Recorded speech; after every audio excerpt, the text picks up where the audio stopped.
베드로전서 2장 9절 말씀 우리 한 음성으로 우리 함께 읽겠습니다. 시작.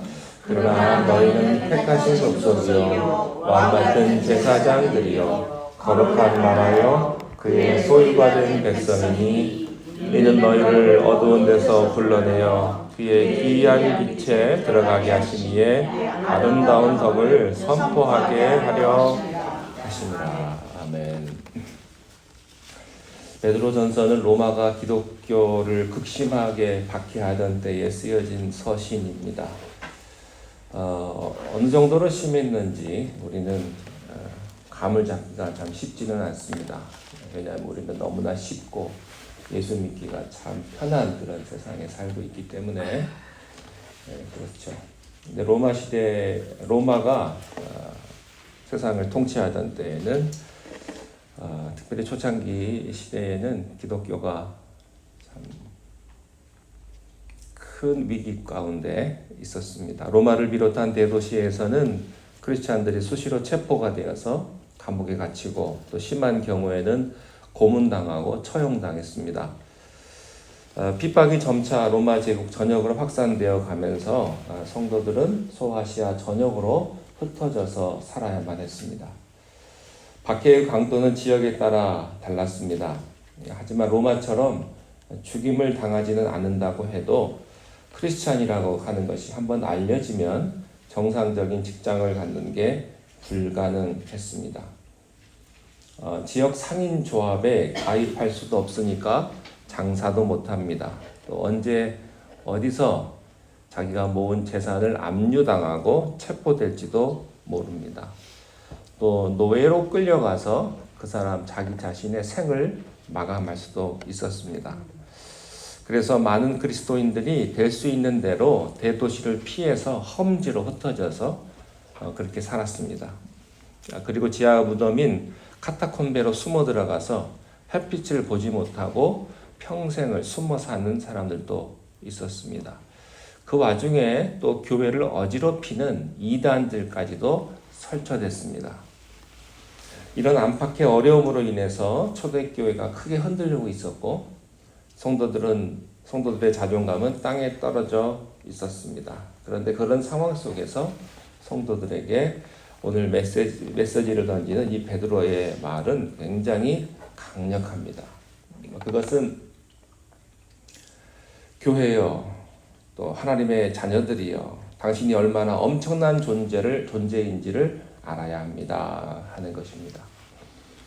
첫째는 너희는 택하신 족속이다 라고 말했습니다.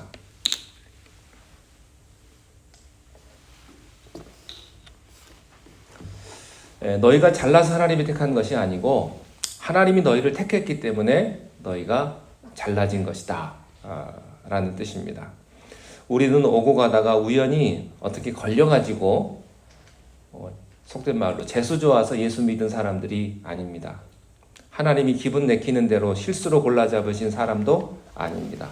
우리 한 사람 한 사람이 하나님께서 엄밀하게 만세 전부터 생각하시고 선택한 그런 존재들이라고 하는 사실입니다. 거기에 우리는 참 감격하고 놀라지 않을 수가 없습니다. 우리는 어렸을 때부터 끊임없이 선택되고 거절당하면서 살아왔습니다. 배우가요, 좋은 작품에 한번 캐스팅이 되면 그게 참 축복입니다. 어떤 작품을 만나느냐가 굉장히 중요합니다. 그런데 만군의 여호와 하나님께서 우리를 캐스팅하고 우리가 하나님께 선택받았다는 게 얼마나 큰 영광이고 또 축복입니까? 우리는 그것 하나만으로도 우리는 가슴을 열고 뿌듯해져야 할 것입니다. 또 너희는 왕같은 제사장들이라고 이렇게 말씀을 했습니다. 출애굽기 19장 6절 말씀에 보면 하나님께서 이스라엘 백성들에게 말씀하시기를 너희는 내게 대하여 제사장 나라가 될 것이다 이렇게 말씀을 하셨습니다. 제사장은 한마디로 말하면 모든 백성들의 죄를 대신해서 회개하면서 하나님과 백성들 사이에 간극을 잇는 중보 예배자입니다. 그런데 이스라엘은 통째로 너희 나라가 제사장이 될 것이다 라고 하십니다. 하나님 앞에 너희는 모든 열방의 민족들을 중보하는 그런 중재자, 그런 예배자가 될 것이다. 너희들이 예배를 보고 너희들이 하는 것을 보고 내가 열방을 죽일지 살릴 것인지를 선택할 수도 있다 하는 겁니다. 굉장한 축복이죠. 또 대단한 축복입니다. 그런데 안타깝게도 이스라엘은 이 제사장 나라의 특권을 잘못 변형시켰습니다.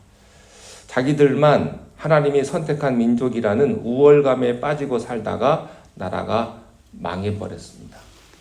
선택받은 민족이 겸손을 잃어버렸어요. 섬김의 자세를 잃어버리고 특권의식만 가지고 막 방탕하니까 하나님이 버리신 겁니다. 여러분, 하나님의 선택을 받은 우리가 하나님의 그 은혜를 잊어버리고 방탕하게 살면요, 하나님 생각을 바꾸십니다. 하나님 바꾸십니다. 나를 한번 선택받았으니까 나는 뭐 이제 끝났어. 나는 이제 끝까지 하나님이 뭐 내가 뭘 해도 그렇지 않다는 거예요. 하나님은 이스라엘을 택했습니다만 결국에는 그들을 버려버렸습니다. 열방을 위한 제사장으로 살지 않고 자기 자신만을 위해 사니까 하나님이 그 축복을 거두어 가신 것입니다. 여러분, 우리가 하나님께서 주신 축복이 있는데 그 축복을 가지고 이기적인데 자기만을 위해서 사용하면, 그리고 교만하면 하나님은 그 축복을 거두어 가십니다. 그래서 구약시대 이스라엘이 실패한 거죠. 하지만 신약시대에 그리스도를 통해서 영적인 이스라엘인 교회를 하나님께서 세우셨습니다. 그래서 하나님께서는 우리 한 사람 한 사람에게 하나님의 제사장의 자격을 부여하신 거예요. 그것도 그냥 제사장이 아니고 왕 같은 제사장입니다. 왕은 통치하는 자죠. 그러니까 예수님께서 만왕의 왕이 되셔서 세상을 다스리시는데 우리를 왕 같은 제사장이라고 부르시는 것은 예수님께서 우리와 함께 우리를 통해서 세상을 통치하시겠다고 하는 그런 말씀입니다. 그러므로 우리가 가지고 있는 이런 영적인 권세는 엄청난 것입니다. 우리가 어떻게 세상에서 영적인 권세를 가지고 세상과 싸울 수가 있겠습니까? 두 가지입니다. 하나는 예배고요. 또 하나는 기도입니다. 제사장의 중요한 사명이 예배를 인도하는 겁니다. 백성을 위해 중보하는 거예요. 예수님께서는 왕같은 제사장들인 크리스찬의 기도를 통해서 예수님과 함께 이 땅을 다스려 가기를 원하시는 것입니다. 우리가 예배하는 그곳에, 우리가 기도하는 그곳에 하나님의 영광이, 그리스도의 통치가 임하는 것입니다. 우리의 기도는 마귀의 공격을 이겨내게 합니다. 우리가 왕같은 제사장으로서 어떤 지역에 서서 열심히 기도하고 자기 자신을 예배자로 세우면 하나님께서 놀라운 역사를 나타내십니다. 그래서요, 믿음의 조상인 아브라함이나 이삭이나 야곱 같은 사람들은요, 어딜 가든지 그들이 그 장소에서 예배의 단을 쌓았습니다. 그러면 그곳이 거룩한 곳이 되는 겁니다. 그래서 예배단이 자주 쌓였던 헤브론 같은 땅이요, 거룩한 땅이 되지 않습니까? 땅이라고 다 같은 땅이 아니에요. 땅도요, 기름진 땅이 있고 척박한 땅이 있습니다. 무엇이든지 심으면 잘 되는 땅이 있는가 하면 무엇을 심어도 안 되는 땅이 있어요. 집도 마찬가지예요. 집도요, 거룩한 곳이 있고요, 아닌 곳이 있어요. 제가 이제 우리 교회 가족분들 집에 가끔씩 방문하면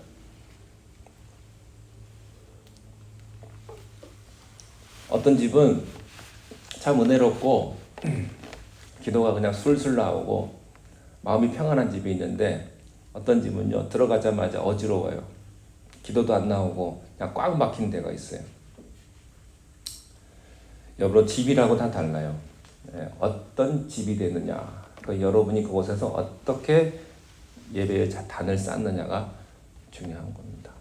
그래서 여러분들이 가끔씩 목회자를 초청해가지고 예배 좀 드려주세요, 예배 좀 인도해주세요 라고 부탁하는 게 굉장히 좋습니다. 목사를 부르면 어떻게 대접을 할까 이게 고민되셔서 못 부르시는 경우도 많은데 그런 건 상관없어요. 그냥 물 한 잔만 주시면 돼요.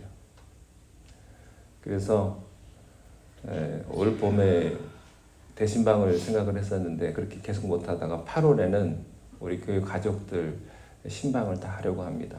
단 조건이 있어요. 요청하는 가정만 할 거예요. 요청하지 않은 분은 안 갈 겁니다. 여러분들은 꼭 요청을 하십시오. 그래서 여러분 가정에서, 가정이 안 되면 직장에서라도 예배 드릴 수 있는 게 굉장히 중요해요. 예배 드릴 수 있는 거. 예배하는 곳이 거룩한 곳이 되는 거예요. 왜냐하면 우리가 하나님의 이름으로 예배를 드리기 때문입니다. 저는 여러분이 가는 모든 그곳이 거룩한 곳이 되기를 바라고요. 하나님의 통치가 흐르는 그런 것이 되기를 바랍니다. 자, 또 한 가지 더 있는데 그것은 너희는 거룩한 나라라고 말을 했습니다. 성경에서의 나라는요, 이 땅에서의 그런 것처럼 영토의 개념이 아니라 통치의 개념이죠. 그래서 누구의 통치를 받느냐? 여러분, 우리는 예수님의 통치를 받는 사람입니다. 그래서 이 땅의 시민이지만 그것보다 높은 하늘나라의 시민이에요. 이 땅의 법보다 하나님의 법을 우선적으로 순종하며 살아가는 사람들입니다. 우리가 세상에 살면서 세상의 법에 저촉이 되진 않습니다만 내가 믿음으로 볼 때 이게 하나님의 법에 저촉이 된다 생각하면 어기면 안 되는 거죠. 왜냐하면 우리는 하나님의 통치를 받고 살아가기 때문입니다. 원래 강대국 국민들은요, 어디를 가든지요, 패스포드를 그냥 딱 꺼내면서 어깨를 딱 펴내고 그러고 당당하게 그냥 다른 나라 들어갈 때 당당하게 들어갑니다. 여권도요, 패스포드도 그 파워가 있어요, 파워 지수라는 게 있어가지고 어느 나라 여권을 가지고 있느냐가 또 굉장히 중요합니다. 왜 그렇습니까? 그 나라의 강력한 힘이 그 뒤를 버티고 있기 때문에 그런 겁니다. 그래서요, 미국 사람은요, 한국 가서 죄를 지어도요, 한국 법에 저촉을 안 받아요. 미국으로 데리고 옵니다. 그래서 한국에서 좀 화가 나지만 미국이 더 강하기 때문에 그런 거예요. 미군이 얼마 전에 아프가니스탄에서 철군을 하지 않았습니까? 철수를 해서 이쪽으로 다시 돌아왔는데요. 좋은 일을 많이 했죠. 근데 거기서 이런 사건이 있었어요. 미군 한 병사가 약을 먹고 어린 소녀를 강간을 해버렸어요. 그런데요, 이 병사가 거기서 6개월 살다가 본국으로 송환돼서 자유롭게 돼버렸습니다. 그러니까 그곳에 있는 나라 사람들은요, 화가 나는 거예요. 화가 나죠. 그러니까 미국이라고 그러면 사람들이 평가가 안 좋아져가지고 그렇게 싫어하고 그런 거예요. 그런 일이 있었습니다. 강대국이라는 것이 그런 거예요. 약소국이라는 것이 그런 것이고요. 여러분, 우리들은 하늘나라의 시민인 줄로 믿습니다. 아멘. 어떤 세상 권세 앞에서도 기죽지 말기를 축원합니다. 우리는 하나님의 백성이에요. 하늘과 땅을 다스리시는 하나님께서 우리의 신분을 보장하십니다. 그러므로 기죽지 말라는 것입니다. 그래서 베드로는 로마 제국의 권세 앞에서 기죽지 말라고 하십니다. 너희는 거룩한 나라 로마 대국보다 몇백 배 더 크고 강력한 하나님의 나라 시민이니까 로마의 창칼 앞에 기죽지 말아라 하는 거예요.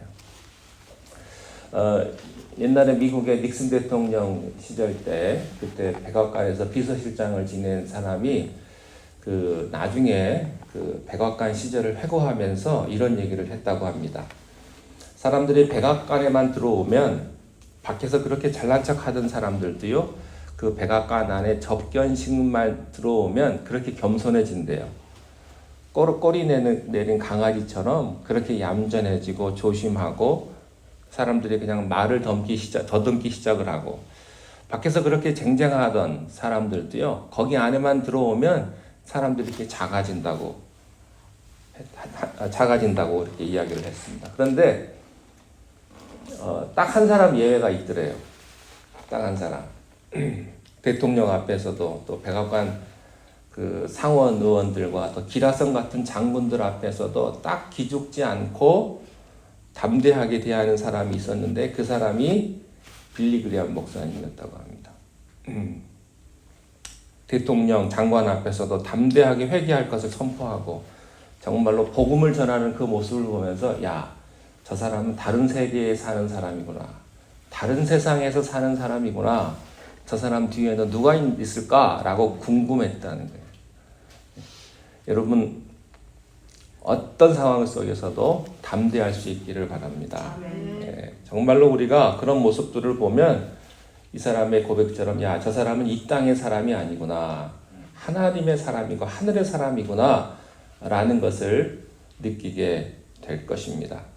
여러분은 거룩한 나라입니다. 어딜 가시든지 여러분 뒤에 하나님이 계심을 믿으시고 당당하게 살아가실 수 있는 여러분 되시기를 주님의 이름으로 축원합니다. 기도하겠습니다.